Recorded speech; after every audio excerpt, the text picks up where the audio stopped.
함께 보실 성경 말씀 마태복음 21장 1절부터 11절까지 제가 한 절, 여러분들이 한 절 번갈아 가면서 읽도록 하겠습니다. 마태복음 21장 1절부터 11절까지의 말씀 제가 먼저 읽도록 하겠습니다.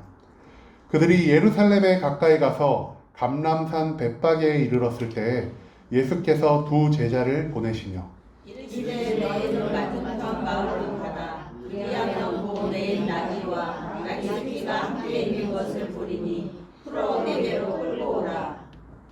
만일 누가 무슨 말을 하거든 주가 쓰시겠다 하라. 그리하면 즉시 보내리라 하시니 이는 선지자를 통하여 하신 말씀을 이루려 하심이라 읽었으되 시온 딸에게 이르기를 내 왕이 내게 임하나니 그는 겸손하여 나귀 곧 멍에를 매는 짐승의 새끼를 닫도다 하라 하였느니라.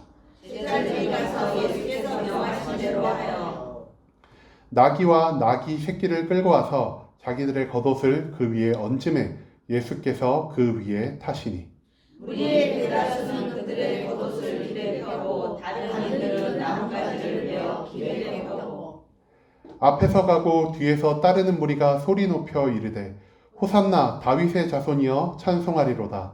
주의 이름으로 오시는 이여 가장 높은 곳에서 호산나 하더라. 예수께서 예루살렘에 들어가시니 온 성이 소동하여 이르되 이는 누구냐 하거늘 무리가 이르되 갈릴리 나사렛에서 나온 선지자 예수라 하니라. 아멘. 네, 오늘 함께 나눌 우리 말씀 제목은 무엇을 기뻐하고 있는가라는 제목을 가지고 우리가 오늘 말씀을 나누고자 합니다. 네, 여러분 제가 예배 시작 처음에 말씀드렸듯이 다음 주가 혹시 무슨 날인지 아시나요? 다음 주 부활주일, 예수님이 부활하신 그 날을 기념하여 우리가 일요일날 지금 예배를 드리고 있습니다. 다음 주가 부활주일인데 부활주일 일주일 전의 주일을 우리가 아까 말씀드린 대로 종려주일이라고 합니다. 왜 종려주일이라고 하냐? 여기 보이는 이 나뭇가지, 이 나뭇가지가 바로 종려나뭇가지라고 합니다. 종려나뭇가지가 있는데 이 종려나뭇가지를 예수님이 예루살렘에 들어오실 때 여기도 비슷한 게 좀 있죠. 하지만 저거 종려나무가 아닙니다. 저거는 저 비슷한 나무를 우리가 들고 흔들면서 나뭇가지를 베어 땅바닥에 깔면서 예수님을 환영했기 때문에 우리가 예수님을 환영했던 그 사람들이 종려나뭇가지를 들고 흔들고 예수님을 환영하고 종려나뭇가지를 예수님 가는 길에 깔았다 라고 해서 이번 주를 종려주일이라고 부르고 있습니다. 이렇게 예수님이 나귀의 새끼를 타고 지나가실 때 많은 사람들이 호산나라고 외치고 여기 보이는 이 나뭇가지를 흔드는 사람도 있고 땅바닥에 자기의 옷을 까는 사람도 있고 이렇게 예루살렘에 살았던 수많은 유대인들이 예수님이 들어오실 때 예수님이 우리의 메시아시다, 우리를 구원하실 분이다 하시면서 예수님을 너무나 크게 환영했다고 합니다. 그렇다면 우리가 오늘 이 종려주일의 이 말씀을 통해서 하나님이 우리에게 말해주시는 것이 무엇인가, 알려주고자 하시는 것이 무엇인가, 우리가 오늘 이 말씀을 한번 나눠보면 좋을 것 같습니다. 먼저 말씀의 전체적인 내용을 말씀해 드리겠습니다. 예수님께서는 하나님께 성령을 받고 본격적으로 3년 반 동안 사역을 진행하셨습니다. 그리고 그 모든 사역을 진행하신 후에 예수님의 마지막 사역, 십자가에 못 박혀 돌아가시는 그 사역을 감당하기 위해서 예루살렘, 당시 유대의 수도, 우리 지금으로 치면 서울과 같은 이 예루살렘 성으로 들어가십니다. 그리고 예루살렘으로 들어가실 때 예수님께서는 제자를 시켜 이렇게 말씀하십니다. 얘들아, 어디에 가면은 나귀와 나귀 새끼 한 마리가 매여 있을 텐데 너희가 그것을 나에게 데려오거라 라고 말씀하십니다. 예수님께서 나귀 새끼를 제자를 통해서 데려오게 하시고 나귀를 타고 예루살렘에 들어가신 이유는 오늘 말씀 마태복음 21장 4절 5절에서 봤듯이 선지자를 통하여 하신 말씀을 이루려 하심이다 라고 하십니다. 선지자가 어떤 말을 했냐? 그는 겸손하여 나귀 곧 멍에를 매는 짐승의 새끼를 탓도다 하라 하였느니라 라고 했다고 했는데 이 말씀이 어디에서 나오냐? 바로 스가랴 9장 9절의 말씀에서 이 말씀과 똑같은 말씀이 나온다고 합니다. 시온에 따라 크게 기뻐할지라 예루살렘에 따라 즐거이 부를지이다. 보라, 내 왕이 내게 임하시나니 그는 공의로우시며 구원을 베푸시며 겸손하셔서 나귀를 타시나니 나귀의 작은 것 곧 나귀 새끼니라. 스가랴 선지자라는 사람은 예루살렘이 바벨론의 포로로 잡혀갔다가 돌아온 다음에 활동한 선지자였습니다. 이 당시에 예루살렘, 이스라엘, 유다 땅은 너무나 황폐해져서 사람들이 희망을 도저히 가질 수 없는 상황이었습니다. 그때 스가랴 선지자는 유다 땅을 돌아다니면서 하나님에게 받은 말씀으로 많은 유다의 백성들을 위로했습니다. 그리고 그 스가랴 선지자가 유다 백성들을 위로하면서 한 말씀 중에 하나가 바로 이 말씀입니다. 얘들아, 너희가 지금은 포로기 시절에서 막 벗어나 돌아와서 예루살렘이 과거의 영광을 잃었고 너희가 나라가 없는 채로 살아가지만 걱정하지 마. 하나님께서 너희들에게 메시아, 즉 하나님에게 기름 부음 받은 구원자이자 우리의 왕을 보내주실 거야. 그리고 그 왕은 다른 이 바벨론의 거친 왕들이나 하나님을 공경하지 않고 하나님을 믿지 않은 왕들과 달리 하나님을 잘 믿는 공의로운 왕이자 우리를 구원하시고 우리 너무나 겸손하신 분이셔서 그분은 말이 아닌 나귀를 타고 예루살렘에 들어오실 거야. 언젠가 너희가 때가 되면은 이 왕을 너희의 두 눈으로 직접 볼 날이 있을 거야. 그러니 너희가 지금 고통스럽다고 해서 너무 걱정하지 마. 하나님이 너희를 위로하실 거야. 이런 예언의 말을 스가랴 선지자가 예루살렘 백성들에게 전합니다. 그리고 예수님은 이 스가랴 선지자에게 직접 하나님께서 주신 이 하나님의 예언, 겸손하여서 나귀를 타시나니 나귀의 작은 것 곧 나귀 새끼를 타고 예루살렘 성전으로 입성하시라는 그 하나님의 예언을 성취하고자 제자들을 보내 나귀 새끼를 데려오게 하십니다. 예수님께서는 말씀을 성취하시며 어린 나귀 새끼를 타고 예루살렘 성전에 들어오십니다. 그리고 예수님이 나귀를 타고 예루살렘 성전에 들어오셨을 때 그곳에서 예수님을 찬양하며 예수님을 환영하며 예수님께 영광을 돌리던 많은 사람들은 방금 제가 보여드린 이 스가랴 선지자의 말씀이 떠올랐을 것 같습니다. 그렇기 때문에 이 예루살렘 안에 살던 유다 백성들은 세 가지 방법을 통해서 예수님을 환영했습니다. 첫 번째, 옷에 자기가 입고 있는 옷을 땅바닥에 깔았다라고 성경은 말하고 있습니다. 그리고 두 번째로 종려나무가지를 흔들고 나무를 잘라서 길에 펴 놓았다라고 오늘 말씀 전하고 있습니다. 마지막으로 세 번째, 어떻게 환영했나? 호산나 다윗의 자손이여 라고 예수님을 메시아로 인정하는 찬양, 그리고 예수님께 영광을 돌리는 영광의 소리를 높여 예수님을 환영하였다 라고 오늘 성경 말씀은 우리에게 전하고 있습니다. 이 세 가지의 의미가 무엇일까요? 옷을 펴서 땅에 깔았다는 의미는 왕에게 복종, 이 지상의 왕, 나라를 다스리는 왕에게 복종한다는 의미를 상징합니다.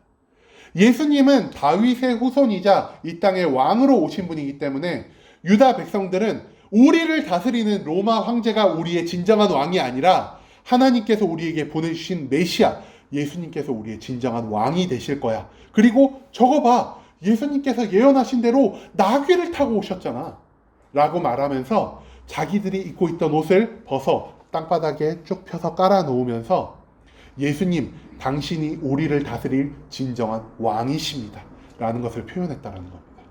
두 번째로 이 유다 백성들은 종려나무가지를 흔들면서 길에 쭉 폈습니다. 여러분, 아까 우리 종려나무가지 제가 사진 보여드렸죠. 쪽이 조나무랑 비슷한 거. 저 나뭇잎이 어떻게 돼 있죠? 힘차게 쭉쭉 뻗어 있죠. 이 쭉쭉 뻗어 있는 나뭇가지의 의미는 이 사람들이 봤을 때, 야, 저 나뭇가지는 뭔가 쭉쭉 뻗어 있고 고든 나무라 가지고 승리를 상징할 것 같다라는 생각을 많이 했다고 합니다. 종려나무를 보면서. 그리고 우리가 전쟁에서 승리하면은 우리에게 무엇이 돌아오죠? 이웃나라가 침략하지 않으니까 평안해집니다. 평화로워지고 안정을 갖게 됩니다. 그렇기 때문에 이 종려나무가지가 상징하는 것은 승리와 평화, 안식 등을 상징한다고 합니다. 특별히 종려나무가지는 종교적인 의미에서 누군가 하나님께 찬양을 하거나 누군가 하나님이 보내신 메시아 같은 사람들이 승리하면서 예루살렘으로 들어왔을 때 이 종려나뭇가지를 흔들고 종려나뭇가지를 땅바닥에 깔면서 그 사람이 야, 이 사람이 지상의 왕뿐만이 아니라 하나님이 우리에게 보내신 사람이다를 상징하는 용도로 이 종려나뭇가지를 사용했다고 합니다. 그래서 우리가 이번 주를 종려주일이라고 부르고 있죠. 마지막으로 유다 백성들은 예수님께 이렇게 외쳤다고 합니다. 호산나, 다윗의 자손이여. 호산나, 아까 우리 예배 시작 전에 말씀드린 것처럼 호산나는 하나님이여 우리를 구원하소서라는 뜻을 가지고 있다고 합니다. 백성들이 예수님께 이렇게 외쳤다는 것은 다윗의 자손이여, 하나님이 우리에게 약속하신 언젠가 보내주시겠다고 말씀하신 그분이시여 우리를 구원하여 주시옵소서라고 말한 것이 됩니다. 이 말은 예수님이 하나님이 장차 보내실 메시아임을 인정하는 말이자 예수님이 우리를 다스릴 왕의 자격을 갖추신 분이라는 사실을 인정하는 찬양의 외침이었습니다. 예수님이 이렇게 들어갔을 때 마태복음 21장 10절 11절에서 이렇게 말합니다. 예수께서 예루살렘에 들어가시니 온 성이 소동하였다. 한마디로 소동하였다라는 것은 성 안에서 엄청나게 큰 소란이 벌어졌다는 겁니다. 얼마나 많은 사람들이 예수님을 보기 위해, 예수님을 찬양하기 위해 그 예루살렘 성문 한 곳으로 다 모여가지고 떠들썩하게 호산나! 호산나! 외치면서 얼마나 크게 예수님을 찬양하였더라면 이 예루살렘 큰 성이 북적북적할 만큼 소란을 일으켰다라는 것을 성경은 기록하고 있습니다. 이것을 통해 우리는 정말 많은 사람들이 이 하나님이 보내실 메시아라는 사람을 기다렸고 기대했고 예수님이 실제로 왔을 때 이 사람들이 얼마나 기뻐했는가, 이것을 우리가 알 수가 있습니다. 그렇다면은 우리가 여기서 궁금증이 하나 생깁니다. 아니, 메시아가 도대체 뭐길래 이 사람들이 메시아를 그렇게 기대하고 메시아가 왔을 때 그렇게 기뻐하였는가? 왜 기뻐하였는가에 대해서 우리는 알아볼 필요가 있습니다. 메시아라는 단어는 유다가 바벨론에 의해서 멸망당하고 다시 이 땅에 돌아온 그 시기부터 메시아라는 단어가 점점 많이 사용되었다고 합니다.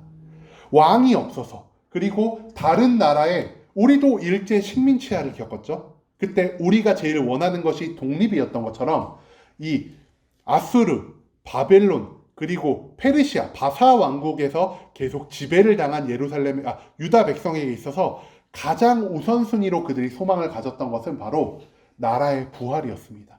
하나님의 인정을 받은 온전한 왕이 우리에게 와서 우리를 이 속박의 굴레에서 해방시켜줘서 독립된 왕국으로 다시 우뚝 서게 만드는 그 존재가 누구보다 유다 백성들에게 강력하게 요구가 되었습니다. 그리고 하나님이 보내신 다윗의 후손이자 하나님께 인정받고 이 유다 왕국을 어느 나라보다 강하게 부흥시킬 수 있는 왕을 우리는 메시아라고 부릅니다.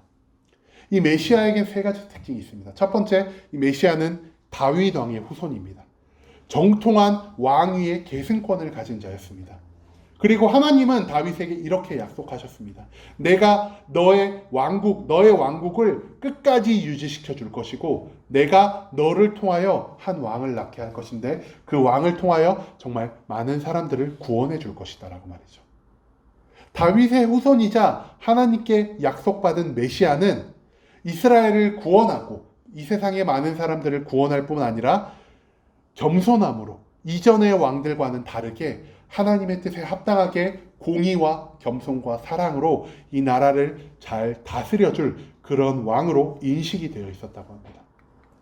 두 번째로 메시아는 이스라엘을 속박에서 건져줄 왕이었습니다. 아까도 말씀드렸지만 이스라엘의 역사는 어떻게 보면 우리나라의 역사와 되게 비슷한 것 같습니다. 우리나라도 예전에는 중국한테 침략당하고 몽고한테 침략당해서 지배받고 그 다음에 일본한테 침략받아서 지배받았던 것처럼 이 유다, 예루살렘, 이스라엘 왕국도 아수르한테 침략받고 바벨론에게 침략받고 그리고 페르시아 왕국, 바사 왕국에게 지배를 받고 그 다음에는 헬라 왕국에게 지배를 받고 그리고 예수님 시절에 이르러서는 로마의 지배를 받게 됩니다. 하지만 이들은 희망이 있었습니다. 하나님이 보내주실 메시아, 다윗의 후손이 우리에게 오기만 한다면은 그가 놀라운 힘과 능력을 발휘해서 우리를 로마의 구속, 로마의 속박에서 벗어나게 해 우리 이스라엘 왕국을 다시 독립된 왕국으로 만들어 줄 거야 라는 희망이 있었다는 것이죠. 그리고 마지막으로 메시아는 이스라엘을 최고의 나라로 만들어 줄 사람이었습니다. 이스라엘을 로마에게서 독립시키는 것도 중요하지만 독립했는데 나라에 병사도 없고 돈도 없고 먹을 식량도 없으면은 그것이 무슨 의미가 있겠습니까? 하지만 이 메시아는 독립하는 것만으로 끝나는 것이 아니라 이스라엘을 누구보다 강하고 부강한 나라로 만들어서 우리를 부유하게 만들어주고 우리가 더 이상 외세의 침략을 당하지 않게 만들어주는 가장 뛰어난 왕으로 유다 백성들은 생각하고 있었습니다. 이 세 가지의 조건을 예수님께서 모두 이루어 줄 것이라고 생각했기 때문에 그들은 예수님이 예루살렘에 들어오셨을 때 예수님을 환영하고 예수님을 축하하고 예수님을 축복했다라는 것을 우리가 발견할 수 있을 것입니다. 그렇다면 예수님은 어떠한 삶을 사셨을까요? 우리가 다 알고 있는 것처럼 첫 번째로 예수님은 수많은 기적을 행하고 다니셨습니다. 예수님이 행하신 기적, 대표적인 게 뭐가 있을까요? 병든 자를 고치셨죠. 귀신 들린 자에게 귀신을 쫓아내시고, 그리고 무엇보다 이 유다 백성들이 예수님의 기적 중에서 가장 눈여겨봤을 기적이 뭐였을 것 같나요? 저는 오병이어였을 것 같습니다. 보리떡 5개와 물고기 2마리로 얼마나 많은 사람들을 먹이셨습니까? 그 사람들이 예수님을 보면서 어떤 생각을 했을까? 야, 저 사람만 따라다니면은 먹을 걱정은 없겠다. 이런 생각은 하지 않았을까요? 예수님께서는 이처럼 수많은 기적을 행하고 다녔습니다. 두 번째로 예수님께서는 하나님의 말씀을 전하고 가르치신 분이셨습니다. 이 하나님의 말씀을 전하고 가르쳤다는 건 무엇을 의미하냐? 하나님께 직접적으로 지혜를 받아서 하나님이 주신 지혜와 능력을 가지고 말씀을 전했다는 것을 의미합니다. 즉 이것은 예수님이 하나님께 인정받고 하나님과 함께하는 자였다는 것을 우리에게 증명하는 것입니다. 마지막으로 예수님은 어떤 분이셨냐? 하나님을 잘 아는 분이셨고 백성을 사랑하시는 분이셨을 뿐 아니라 많은 능력을 행하실 수 있는 능력을 가진 능력자셨다라는 것을 우리 발견할 수 있습니다. 말씀을 잘 가르치고 전하기 때문에 누구보다 하나님을 잘 알고 하나님과 함께하는 자였을 것입니다. 백성을 사랑하는 마음이 없었다면은 그가 병든 자를, 귀신 들린 자를 고치실 수 있었을까요? 먹을 것이 없어서 방황하는 자들에게 보리떡 5개와 물고기 2마리로 많이 먹이실 수 있었을까요? 그것은 무엇이냐? 예수님께서 백성을 사랑하는 긍휼한 마음을 가지고 계셨다는 것을 우리에게 알려줍니다. 마지막으로 예수님은 능력자셨습니다. 예수님은 백성을 사랑하시고 하나님을 아셨을 뿐 아니라 하나님이 주신 그 능력을 가지고 백성들에게 수많은 기적을 보이실 수 있는 기적의 대행자셨다는 겁니다. 그렇기 때문에 이러한 예수님의 행적을 보았을 때 이 유다 백성들은 예수님이 혹시 장차 오신다고 약속하신 그 메시아가 아니셨을까라고 생각을 했던 것 같습니다. 특히 오늘 종려주일에 예수님께서 작은 나귀의 새끼를 타고 예루살렘으로 들어오실 때 저분이 능력만 행하시고 하나님을 잘 아는 것에서 끝나는 것이 아니라 스가랴 선지자가 우리를 위로하며 했던 그 예언의 말씀을 성취하셨잖아. 정말로 나귀 새끼를 타고 들어오셨잖아. 라는 것을 눈으로 봤을 때 이 유다 백성들의 마음이 얼마나 두근거렸을까요? 야, 이제 우리는 먹고 살 걱정도 안 해도 되고 우리가 병들면은 예수님께서 치료해 주실 것이고 예수님이 로마의 압제에서 우리를 독립국가로 만들어 주셔서 그 누구도 이 이스라엘을 넘보지 못할 강한 왕국을 만들어 주실 분이 우리에게 드디어 오셨구나 라는 이 마음을 유다 백성들이 가지게 되었다는 것입니다. 유대인이 기뻐한 이유, 제가 말씀드린 것들입니다.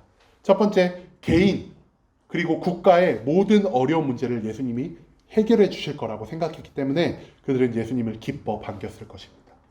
두 번째로 그들은 예수님이 로마에게서 자신의 나라 유대 왕국을 부활시켜 주실 분으로 생각했기 때문에 유대인들이 기뻐했을 것입니다.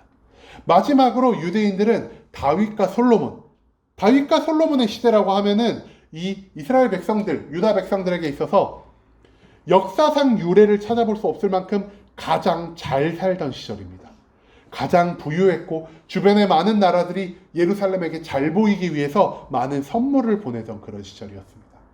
이런 시절로 예수님께서 우리 나라를 다시 부활시켜 주실 거야 라는 희망이 이 유다 백성들에게 있었기 때문에 유다 백성들은 호산나 다윗의 자손이여 라고 외치며 자기의 옷을 벗어 땅에 깔고 종려나무가지를 흔들며 축하하고 종려나무를 잘라서 땅에 깔았다. 이 세 가지를 통해 예수님을 환영하고 축복하고 예수님이 하실 그 다음 일들을 너무나 기대했을 것입니다. 예수님이 어떻게 예루살렘으로 들어오셨으니까 이제 예루살렘에 있었던 로마의 그 관리들을 다 쫓아내버리고 예루살렘부터 시작해서 다시 독립운동을 시작하지 않으실까? 그리고 그 독립운동을 하나님이 도와주셔서 무조건 성공할 수밖에 없을 거야. 이런 생각을 많이 했겠죠. 하지만 실제로 예루살렘에 들어가신 이후에 예수님은 어떤 행동을 하셨습니까? 예루살렘에 들어가고 나서 5일 후에 예수님은 로마 병사들에게 잡혀감을 당합니다. 로마 백성들에게 잡혀가고 고문당하고 채찍질 당하며 그리고 그 무거운 십자가를 지고 골고다 언덕으로 올라가 결국 십자가에 못 박혀 죽임당하시게 됩니다. 유다 백성들은 예수님께 기대한 것이 너무나도 많았습니다. 첫 번째로 예수님을 통해 강력한 왕국을 기대했었고 두 번째로 나라의 독립을 기대했으며 마지막으로 태평성대, 나라에 아무런 문제가 없이 우리가 평화롭게 살아갈 것을 기대했을 것입니다. 하지만 예수님이 이 세 가지를 모두 이루어 주셨나요? 로마에 잡혀갔습니다. 독립운동과 강력한 왕국은 꿈에도 꿀 수 없게 되었고 십자가에 못 박혀 죽임당하심으로 예수님께서는 그들에게 더 이상 메시아로 인식되지 않았을 것입니다. 왜냐하면 진짜 그들이 생각하는 메시아라면은 우리에게 왕의 모습으로 와서 우리를 다스리고 우리나라를 강하게 만들어서 독립시켜줄 그분으로 인식을 했기 때문입니다. 하지만 예수님의 예루살렘으로 들어오신 이후의 행보는 그들이 상상하던, 그들이 기대하던, 그들이 기뻐하던 메시아의 모습과는 너무나 거리가 멀었던 모습이었던 것 같습니다. 종려주의를 다시 한번 생각해 볼까요? 그들이 세 가지의 방식으로 예수님을 환영하고 찬양하고 영광을 돌렸다고 말씀을 드렸습니다.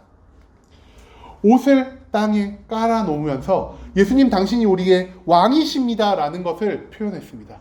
하지만 종려주일이 끝난 5일 후에 예수님은 어떤 모습이셨을까요? 로마의 병사들이 예수님의 옷을 벗겨냈고요. 많은 사람들한테 로마의 병사들이 야! 제비 뽑아서 이 옷 가질 사람 있냐? 자칭 왕이라고 하는 놈이 이 옷 입고 다녔는데 기념품은 되지 않겠냐? 라고 예수님의 옷을 벗겨서 제비를 뽑는 그런 현상이 일어났습니다. 두 번째로 종려나무가지를 흔들며 길에 펴면서 예수님을 환영했던 그 사람들, 그리고 예수님은 어떤 모습으로 변하셨을까요? 환영받는 그 길이 십자가를 지고 골고다 언덕으로 향하는 고난의 길로 변화하였습니다. 그리고 마지막으로 호산나 다윗의 자손이여 우리를 구원하소서 라고 외쳤던 그 수많은 유다 백성들의 모습 어떻게 변했을까요? 예수님을 모욕하고 희롱했습니다. 예수님께 침을 뱉고 몇몇 사람들은 십자가에 못 박힌 예수님에게 손가락질 하면서 저가 진짜 메시아라면, 저가 진짜 구원자라면은 스스로 십자가에서 내려오라고 말하라 라고 말할 정도로 예수님을 모욕하고 예수님을 희롱했습니다. 단지 5일 전까지만 해도 예수님을 환영하는 그들의 모습 속에서 기쁨과 즐거움과 기대를 찾아볼 수 있었다면은 종려주일이 끝난 5일 후에 그들은 예수님을 대함에 있어서 분노와 저주, 모욕만이 가득했다는 것을 우리는 발견할 수 있게 됩니다. 그렇다면은 갑작스럽게 5일 만에 왜 이런 변화가 일어났을까요? 결정적인 이유는 예수님의 기쁨과 그들의 기쁨이 달랐기 때문입니다. 예수님이 이 땅에 오신 목적, 하나님이 메시아를 보낸 목적이 무엇이었을까요? 첫 번째 축복이겠죠. 많은 사람들의 병도 고치셨고 먹이기도 하셨고 귀신도 쫓아내셨습니다. 예수님은 자기가 일하는 동안에 많은 사람을 축복하셨습니다. 이것은 우리가 절대로 부정할 수 없는 사실입니다. 그리고 하나님을 예수님이 보내신 이유가 무엇이냐? 이 세상 모든 사람들의 죄를 사하기 위해서 보내셨습니다. 그리고 예수님이 전하신 말씀이 무엇입니까? 바로 하나님 나라, 천국, 그리고 하나님 나라에 우리가 들어가 영원히 살아갈 것을 전하셨습니다. 마지막으로 예수님께서 우리에게 말씀하신 것이 무엇이냐? 거룩과 사랑의 삶입니다. 말씀을 한 가지로 요약하면 무엇인가? 말씀에서 가장 중요한 것이 무엇인가라는 질문에 예수님 말씀하셨죠. 너가 하나님을 사랑하고 하나님을 사랑하는 만큼 너희의 이웃을 사랑하라고요. 예수님께서 이루고자 하시는 것, 예수님께서 이것을 이룸으로써 예수님의 삶에 무엇보다 기쁨으로 남았던 것은 바로 많은 사람들을 축복하고 모든 사람들의 죄를 사하여 주시고 모든 사람들에게 천국이 있다는 것을 알려주시고 그곳에서 우리가 다시 만날 것을 예언하셨을 뿐 아니라 너희가 거룩과 사랑의 삶을 통하여 우리가 하나님과 함께하는 그런 하나님의 임재를 계속해서 경험해 나갈 것을 예수님께서 말씀하셨습니다. 그리고 이것들이 이루어졌을 때 예수님께서는 그 누구보다 기뻐하셨을 것입니다. 하지만 유다인들의 기쁨, 우리들의 기쁨은 무엇일까요? 유다인들의 기쁨 똑같았습니다. 축복은 똑같았습니다. 예수님이 우리에게 복 주시기를 원했습니다. 예수님이 우리에게 복을 주셔야만 우리가 기쁘고 즐거워할 수 있기 때문입니다. 그리고 두 번째는 무엇이었을까요? 나의 유익을 먼저 구했습니다. 하나님께서는 메시아를 통하여 유다 왕국을 부활시킬 생각이 없으셨습니다. 왜냐? 예수님은 유다의 왕이고 이스라엘의 왕이시지만 그 전에 온 세상의 왕이시기 때문입니다. 예수님이 일으키셔야 할 왕국은 유다의 왕국이 아니라 이 땅에 장차 올 하나님의 나라, 하나님의 왕국을 일으키시는 것이 예수님의 진정한 목표였습니다. 하지만 유대인들의 생각은 어떠했죠? 예수님의 그 능력이 전 세계로 퍼져나가는 것 별로 좋아하지 않았습니다. 나를 위해서, 내가 속한 나라를 위해서만 그 능력을 사용해 주기를 원했다는 것입니다. 그렇기 때문에 유대인의 기쁨과 예수님의 기쁨은 축복이라는 첫 번째 관점에서 얼추 비슷한 부분을 찾을 수 있지만 이 두 번째에서부터 완전히 빗나갔다는 것을 우리가 발견할 수 있습니다. 세 번째로 예수님은 천국, 하나님 나라에서 영원히 살아갈 것을 말씀하셨지만 그들은 하나님 나라에 별로 관심이 없었습니다. 그들이 원하는 건 무엇이냐? 이 땅에서, 지상에서 내가 살아 생전에 누릴 수 있는 강력한 나라, 그리고 그 강력한 나라를 통해서 얻을 수 있는 나의 부유함, 나의 평안함, 이런 것들을 그들이 요구했다는 것입니다. 그렇기 때문에 이것 또한 예수님이 말씀하셨던 천국과 전혀 다른 것임을 우리가 발견할 수 있죠. 마지막으로 그들이 원했던 건 무엇입니까? 독립된 나라였습니다. 아까도 말씀드렸지만 예수님께 이 땅에 오신 이유는 이 세상 모든 사람들의 죄를 사하여 주시고 그들을 거룩과 사랑의 삶을 살게 하시면서 그들을 통하여 하나님 나라를 이 땅에 세워가시는 것, 우리가 잃어버렸던 하나님의 나라를 다시 이 땅에 완성시켜 가시는 것이 예수님의 목표였습니다. 하지만 유대인들의 목표는 단순히 우리만, 유다 왕국만 독립해서 잘 사는 것을 목표로 두었기 때문에 예수님의 기쁨과 유대인의 기쁨이 완전히 달랐다라는 것을 우리는 찾아볼 수 있습니다. 여러분, 우리가 왜 교회에 나오고 왜 예수님을 믿고 있습니까? 교회에 와서 너무나 많이 듣지 않나요? 예수님이 우리를 죄에서 구원하셨습니다. 그리고 예수님이 우리를 위해서 천국의 자리를 예비해 놓고 계십니다. 예수님을 믿으면 세상에서 받을 수 없는 평안을 하나님이 주십니다. 너무나 많이 들어서 귀에 딱지가 않을 정도로 익숙하지 않나요? 하지만 우리가 그것을 많이 들었다 한들 우리가 진짜 교회에 나오고 우리가 진짜 예수님을 믿는 우리의 목표는 무엇입니까? 내가 원하는 소망이 이루어지기를 원합니다. 나에게 자식이 있다면 그 자식이 좋은 대학에 가고 좋은 직업을 갖기를 원할 것입니다. 나에게 지금 재정적인 어려움이 있다면 이 재정적인 어려움을 내가 교회 나가서 예배드리고 예수님 잘 믿으면 예수님이 그것을 완전히 해결해 주실 거예요. 나의 몸에 병이 있다면 예수님이 그 병 모두 고쳐주시고 나를 완벽하게 건강한 상태로 다시 만들어 주실 거예요. 그 외에 수많은 소망을 가지고 우리는 지금 이 자리에 나와 있습니다. 하나님이 그것을 이루어주지 않으실까요? 하나님이 원하신다면 우리가 원하는 그 모든 것 당연히 다 이루어 주십니다. 왜냐? 하나님은 그만한 능력이 있으시잖아요. 우리 알고 있잖아요. 그리고 여기 계신 분들 중 몇 분은 그거를 자기의 삶을 통해 실제로 경험하셨잖아요. 내가 할 수 없고 세상에 할 수 없는 일을 하나님께서 이룰 능력이 있다는 것을요.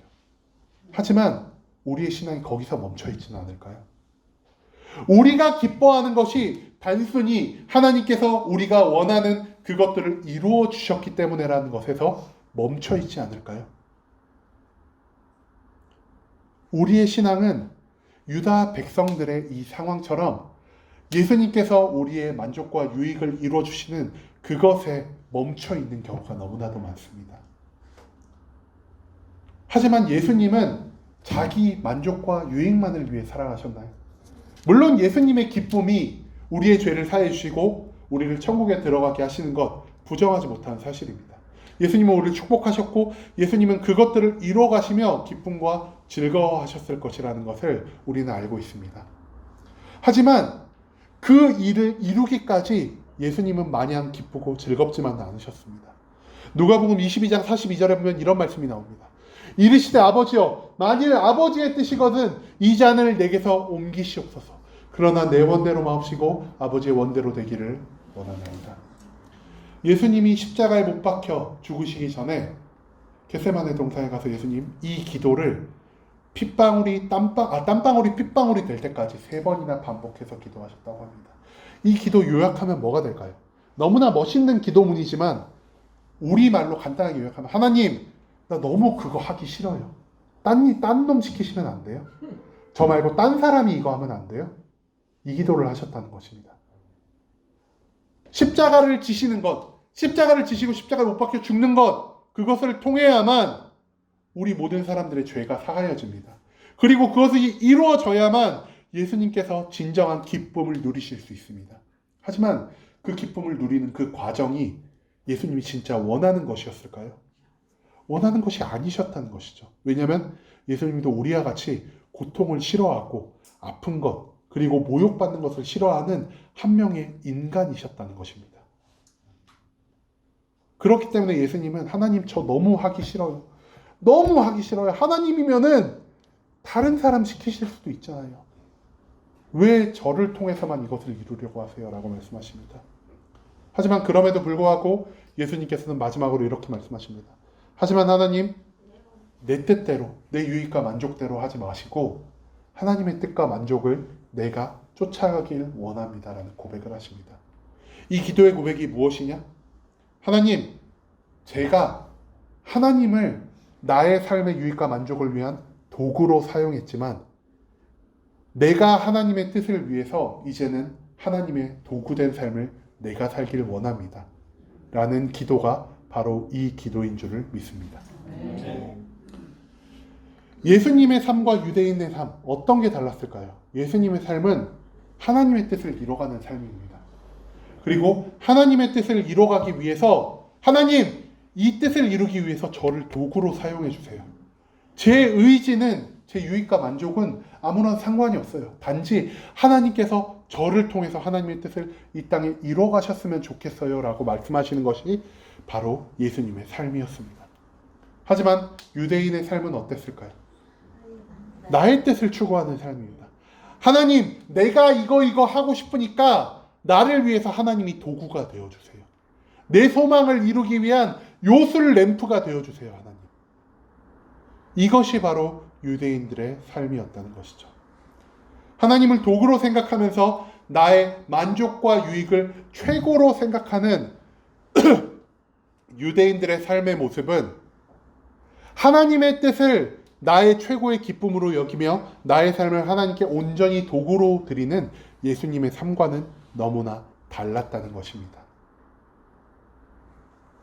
예수님의 생각, 유대인의 생각, 예수님의 기쁨, 유대인의 기쁨, 예수님의 뜻, 유대인의 뜻이 너무나 달랐기 때문에 종려 주일에 예수님을 그렇게나 찬양하고 예루살렘의 소동이 일 정도로 예수님을 환영했던 그들은 5일 후에 순식간에 돌변해 예수님께 분노를 표출하고 예수님을 저주하고 예수님을 모욕하고 희롱하는 행동을 서슴없이 저지릅니다.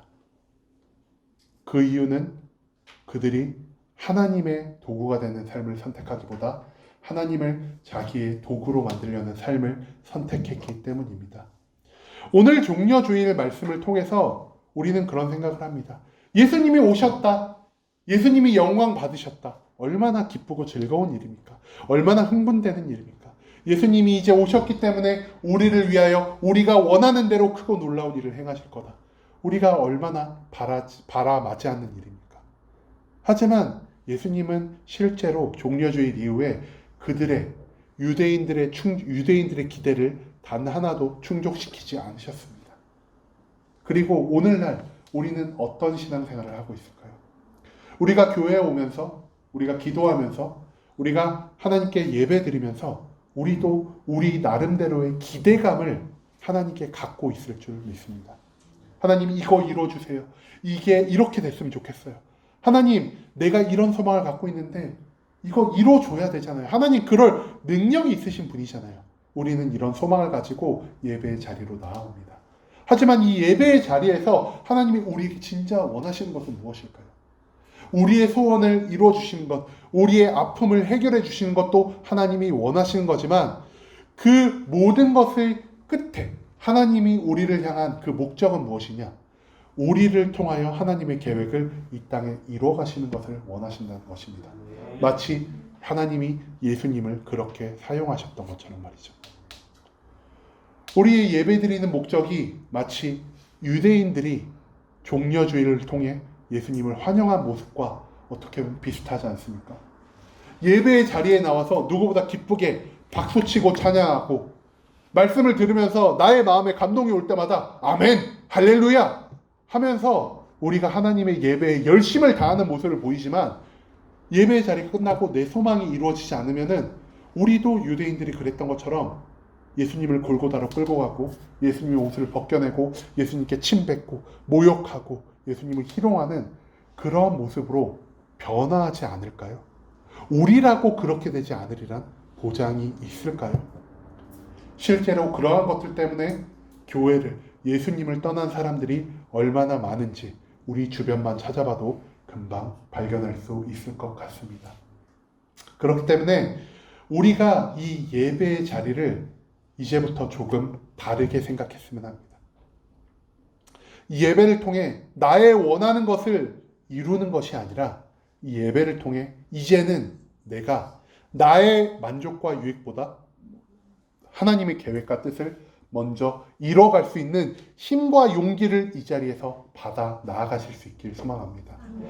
나의 유익을 위해서, 나의 소망을 위해서 하나님을 도구로 사용하는 자가 아니라 이제는 하나님의 뜻과 계획을 위해서 내 삶을 하나님께 도구로 내어드리는 예수님의 삶의 모습을 우리가 닮아가길 소망합니다. 우리가 추구해야 할 모습은 예수님의 삶입니까? 유대인의 삶입니까? 예수님의 삶. 우리가 정말로 이 시간 우리가 닮아가야 할 삶의 모습이 예수님의 삶이라고 생각을 하신다면은 여러분들은 이 예배의 다음 순간부터 세상에 나간 그 시작점부터 우리가 이제는 나의 만족과 유익보다 하나님의 뜻과 계획을 내 삶의 우선순위로 두는 삶의 모습을 가졌으면 합니다. 그리고 하나님의 음성이 들리지 않더라도 우리가 그동안 계속해서 반복을 해왔죠. 하나님의 음성이 들리지 않을 때 우리 어떻게 살아야 하나? 하나님이 우리에게 원하시는 게 무엇이냐? 바로 거룩의 삶이죠. 하나님의 말씀을 듣고 하나님의 말씀 매일매일 보고 하나님께 매일매일 기도를 하면서 하나님의 뜻을 구하는 삶. 그리고 그러한 와중에도 하나님의 음성이 들리지 않는다면 내 주변에 내 도움이 필요한 그 사람들에게 다가가서 하나님이 주시는 마음대로 물질적으로든 말로든 마음으로든 그들을 위로하는 삶을 사는 것. 그것이 바로 거룩과 사랑의 삶임을 우리가 계속해서 말씀을 드리고 있습니다. 그렇기 때문에 우리가 이제는 유대인의 나의 만족과 유익을 추구하는 삶에서 나의 신앙의 목표가 멈추는 것이 아니라 거기서 한 발자국 더 나아간 예수님의 삶의 모습을 우리가 추구하길 소망합니다. 아멘.